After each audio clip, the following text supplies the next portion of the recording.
Welcome to Agents of Screen. I am your boy Miles, aka the Ball Beyonce, and we're here for my season finale reaction for Ozark season 4.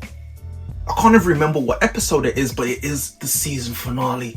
Ozark is, I wouldn't say finally, but I would say unfortunately it's coming to an end, but there's good things about it. The best thing about Ozark coming to an end is we no longer have to watch Darlene do up Tim Westwood with Wyatt.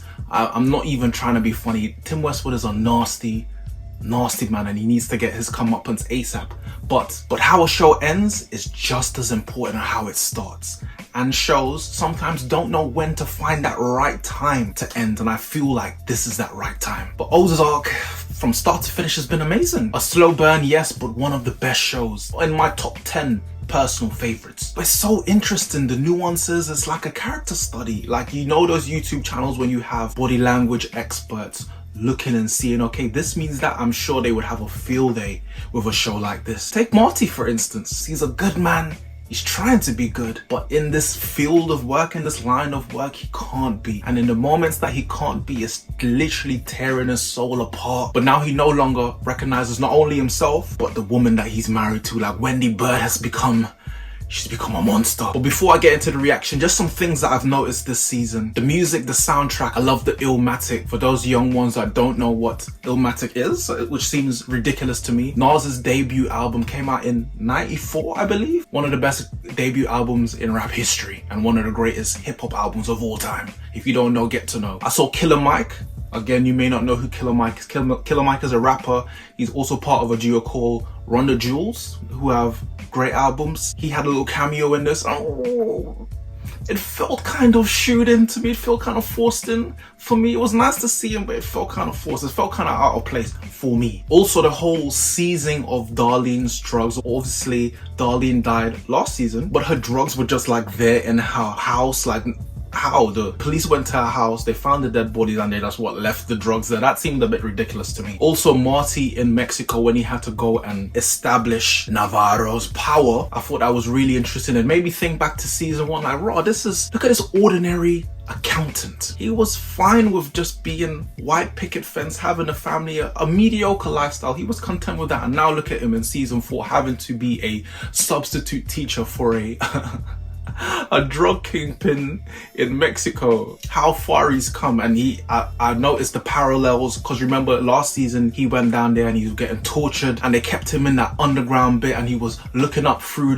the guttering, and now he was the one that was looking down on someone getting tortured. I love that little parallel. Another parallel was Wendy when she was drinking the alcohol and her dad suffers from alcoholism. I love that parallel as well, given their relationship. The priest as well, a new character this season. He appears like I think he might be Batman, bro. Like, we're trying to figure out Batman's secret identity. He just appears out of nowhere. I haven't seen someone this stealthy since Mr. Deeds. Remember Adam Sandler, the waiter? Very, very sneaky, sir. Oh, I love it.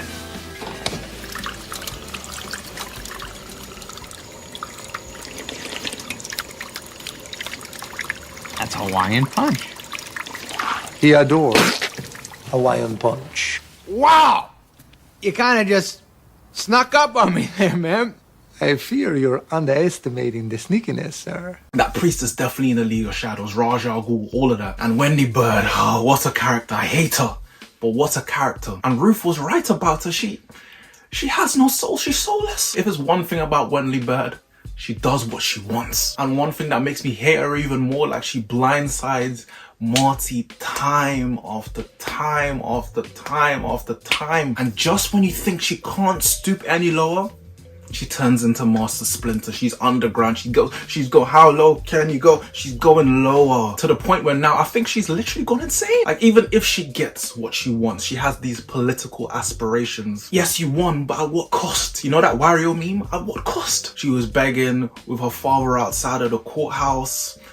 What are you doing? She even smashed her head against the glass. She's lost her marbles. And the thing is, I don't know exactly that moment. I may need to go back and rewatch from the beginning to find that exact moment where she lost her soul. But I genuinely don't know how this is gonna end. Are they all gonna die? Even Ruth herself, like, she's stopping Marty from, you know, interfering with her legitimate business, but at some point the cartel are gonna come back. They are, for sure. There is no way. So it seems Ruth is my favorite character, followed closely by Marty Byrde, but Ruth kind of disappointed me this season. I know Wyatt died, but her kind of Xing out Marty at this pivotal moment makes her look a bit shaky in the light for me. But that being said, I'm shook, I can't lie.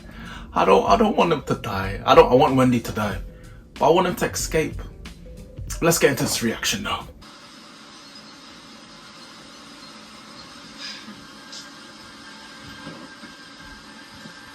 Why is Wyatt doing up 6 cents, bro? But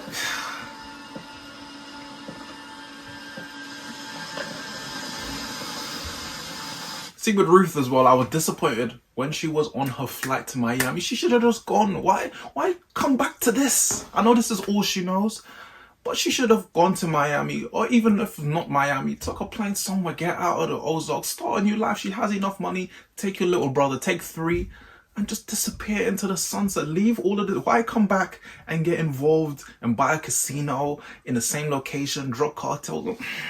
Just go, baby, please. Please, darling.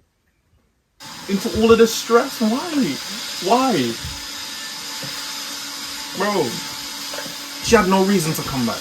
Marty told me if I didn't keep your kids from going to North Carolina, you'd tell Javi's mom that I killed him.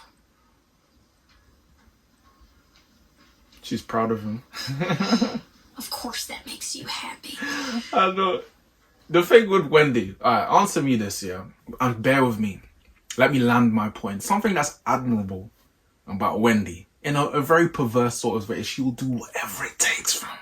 She will do whatever it takes. And that's sort of admirable. But my real question is, do you think Wendy is actually like this? Or do you feel that she feels she has to be this way in order to get shit done? Because in this line of work, again, you can't really have any soul. You have to be ruthless. You have to have that iron fist. Do you feel she's actually evil? Or do you feel she's put it on, but she's put it on to the extent that she's gone so far with it, it's just consumed her to the point where she's just become this grotesque blonde monster that we no longer recognize. She's pure evil, fam. Like, how would you even, like, from Marty's perspective, how do you even have sex with her?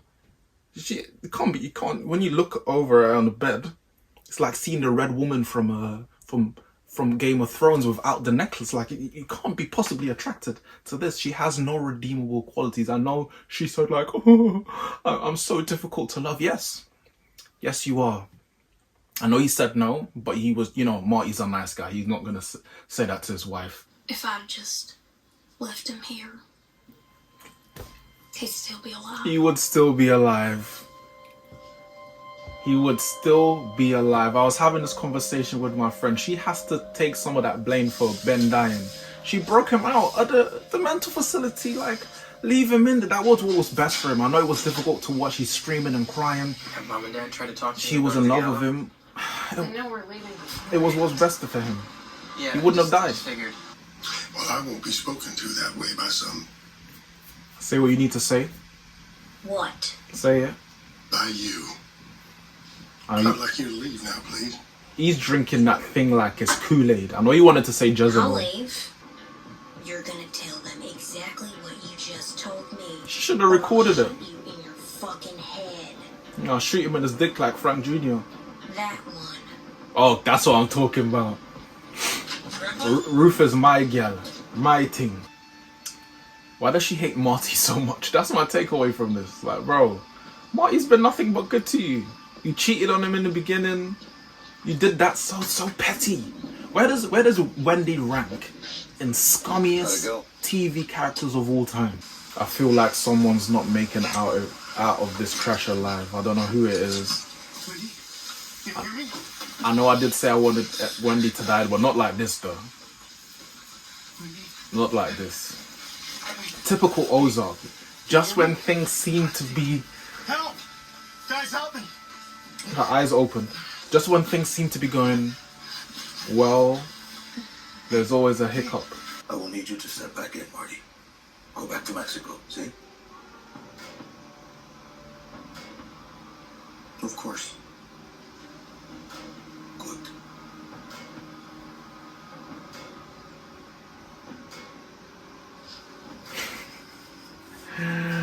So I'm talking the body language right now. It needs to be studied. Like, just like I said, classic Ozark. Just when you think something is about to happen, what they're gonna do? What is their best play now? To call that number, or to try and kill Navarro in jail? Of course not.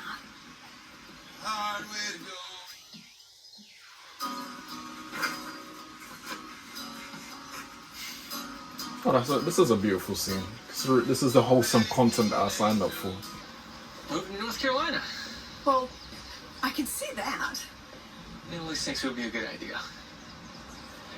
See, you see Samia, he's in love with that woman, that old woman, Wendy's dad's partner. He's in love with her. When he got baptized and he came out of the water and he was like, oh my God. But Sam is just he's just a loser in life. Like he will never be good at anything. He'll never be mediocre at anything. He will just blow where the wind takes him. He's very impressionable. Just a loser. So she can teach me how to be grateful. Cool.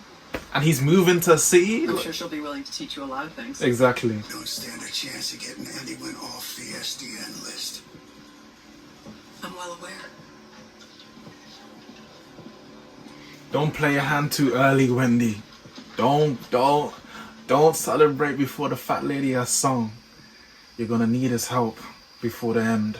If you know something about the day my son died, you haven't told me. I will forgive you. This one time.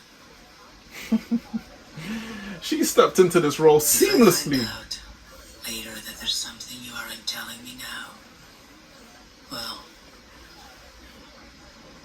I'll have someone slice you from your gut to your chin. Jesus Christ!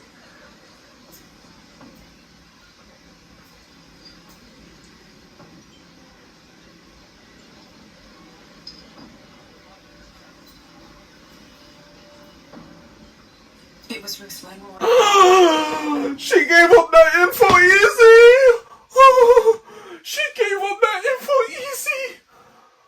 Oh my God! It's not over! Oh my God! On the night of the gala! Oh my God! The finish line, you could almost touch it! You could almost touch it! Oh! Oh! Oh, how long we got left? 20 minutes. Oh my God. This is a learning curve. If you want anyone to do anything, threaten to cut them from their cunt to their chin. It works. If you warn her, if I even sense someone's following me, I'll kill all of you. She might be the most menacing one yet. I'm sorry. Why does her face look like that? She look like she's had like 1,000,001 silicone injections in her face. Face filler, Botox, everything. Her face just doesn't move. Camilla didn't blink once in that sequence either. You got it. Not my baby Ruth. Not my baby Ruth. Like I said in the beginning, she should have when she got to Miami, she should have stayed. Why she come back?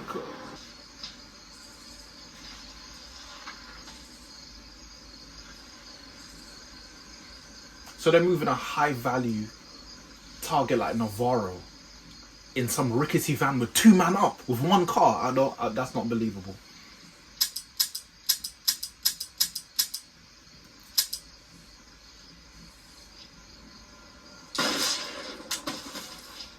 Why go through all of that? Okay, to make it look like he tried to escape? Okay. I'm okay. The Langmores must be cursed after all, bro, because the whole line, oh, poor 3. Hello? Your son was a murdering bitch. That's it. Go out like a lion, Now babe. I know where he got it from. From his mama. Go out, that's it. Go out like a soldier. Go out like a tiger. Don't beg for your life, nothing. That's it. Eyes open. Do what you need to do. Pull the trigger. Well, are you gonna fucking do this shit or what? That's a Matrix.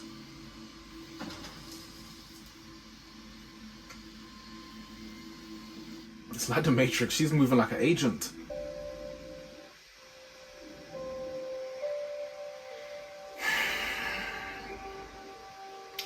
Again, she only has herself to blame. She shouldn't have come back. She shouldn't have killed Javi. And even if she was to kill Javi, not like that. If you're gonna do something, do it properly. She killed him just wearing a hoodie in broad daylight in some office building with cameras around. Like, she was moving emotionally, understandably, but even still, like, you have to move better than that.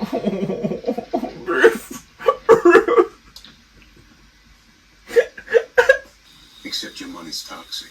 But it won't be ours. It'll be yours. Money doesn't know where it came from. You don't get it, do you? You don't get to win. You don't get to be the Kochs or the Kennedys or whatever fucking royalty you people think you are. World doesn't work like that. Since when?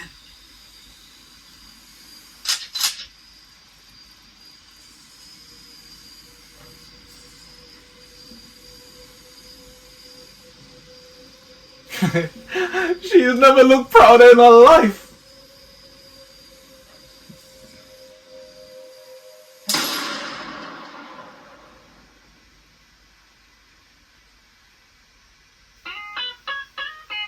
What a gangster ending! What a gangster ending! That's not dumb! Wait a minute, something going wrong. Someone's on the phone. 3 o'clock in the morning. I need to think. The reason I'm kind of taken aback because they do one of these like Sopranos ambiguous endings. Jonah closed his eyes. Why did he close his eyes? Is because he's never killed someone before? But I was thinking to myself, you hear the shot, but you don't know who he shot at. You don't know if he's killed the guy. You don't know. I was thinking, does he hate his mother and his parents so much that he, you know, that he would kill his own parents? But that's too far-fetched. Like, they're literally on the brink of winning, of getting to the finish line, of so much after the past 5 years or however long it's been. So much pain, so much blood, so much sweat, so many tears, so many lives lost. And you're gonna let this PI who've come all the way back to... Bro, fuck off, fam. You could never be that obsessed with us that you've given up to come back here to try and throw us in jail. You'll never get away with this, Captain Planet. Like, go away, bro. Yes, Shotty, you're dead. Like, what a gangster ending, and the little grin at the end. I love that. Obviously, there's been such a cost to their life, and obviously I want to know what happens next. Like, I'm thinking out loud here. They did say after all the moves that they've made politically, like, they're bulletproof now, but even still, what does Camilla want? Is Camilla still suspicious of him? Then I suppose once it's fulfilling her, then she doesn't really care. And Ruth didn't snitch. R.I.P. Ruth, we'll miss you. We'll miss you. I'm gonna pour out some Hennessy for her later, but what a show, what a season, what a finale. The finale lived up to expectation in terms of like roller coasters, typical Ozark, classic Ozark, smoke and mirrors, all that to say, on the brink of the finish line. Even Jonah himself, he wants normality in his life. More than he hates his mother, he wants to go back to how things were before. And the only thing in that moment standing in his way was this detective. And I just had a flashback. When the detective first came on the scene, I think it was last season, didn't Jonah have the rifle pointed at him? It was in the daytime. He was like, and they had to tell him like, Jonah, put a gun down. I'm sure that happened. I'm sure that happened. So that's good foreshadowing, that's good parallels again. But what a show. I'm gonna wrap it up there. Any additional thoughts, I'll put out in the comments below. Make sure you guys do the same. How do you feel about the season? How do you feel about the show in general? Make sure you put out in the comments below. But I have been your boy Miles. We have been the Agents of S.C.R.E.E.N, and until the next video, which should be coming extremely soon. Peace. Man, like Jonah, you know, after everything, he came up trumps when his parents needed him most. Man was there. How would you feel if you wake up one morning and saw a big M60 nozzle at your jaw? Feel like you want to disappear, but you... If you know, you know.